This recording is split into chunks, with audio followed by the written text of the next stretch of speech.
Shalom.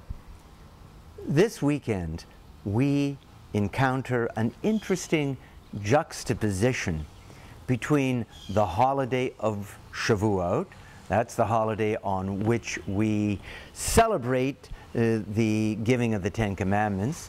It's a holiday that we begin to observe on Saturday evening this year, and our weekly Torah portion, Bamidbar, which we will read only a few hours before on Saturday morning. It's been said that when it comes to the Torah, there are no coincidences. So there must be some meaning in the convergence of Shavuot and Parshat Bamidbar. And what might that meaning be?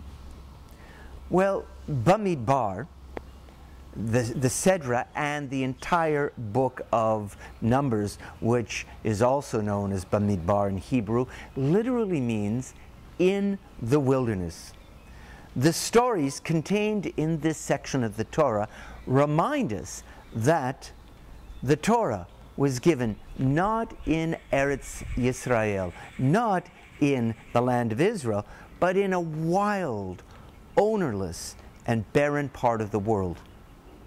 Let's take a look at the opening passage of Bamidbar and another passage from Parashat Yitro in the book of Exodus, a passage that records what God said to us just before the giving of the Ten Commandments. Vaydaber Adonai el Moshe Bamidbar Sinai be'ohel moed be'achad lachodesh ha'sheni b'shana ha'shenit letzeitam me'eretz Mitzrayim le'mor. On the first day of the second month, in the second year following the exodus from the land of Egypt, the Eternal One spoke to Moses in the wilderness of Sinai in the tent of meeting, saying. And now we're going to turn to the 19th chapter of the book of Exodus. Ve'ata im shamoa tishma'u b'koli ushmartem et briti v'yitem li skula mikol ha'amim ki li kol ha'aretz.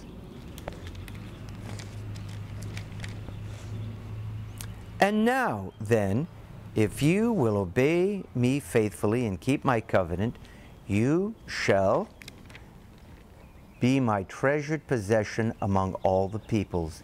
Indeed, all the earth is mine. Now, there is absolutely no doubt whatsoever that the Torah establishes an eternal, indestructible bond between the Jewish people and the land of Israel.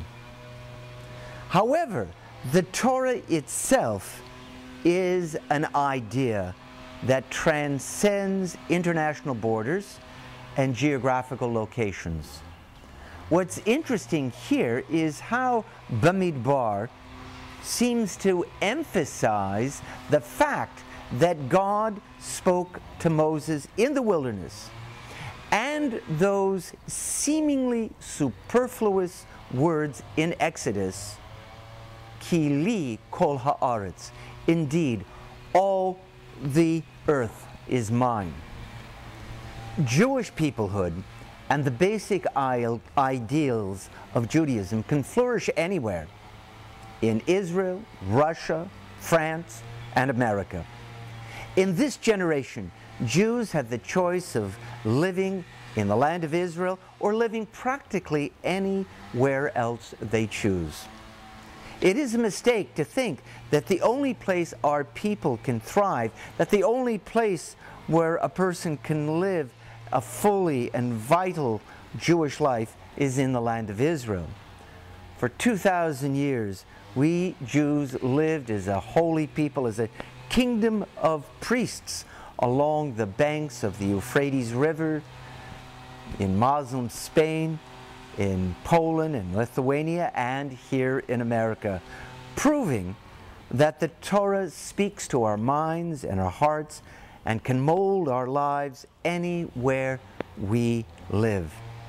Well, I hope that you will read this week's Torah portion and also that you will attend Shavuot services at your synagogue this coming Sunday morning.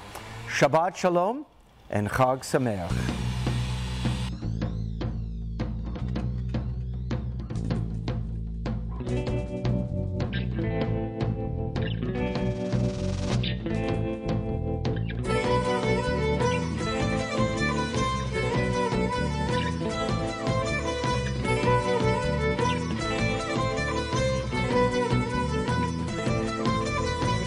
أبا شمعون كن بعوني لا دعيتك عينني أبا شمعون كن بعوني لا دعيتك عينني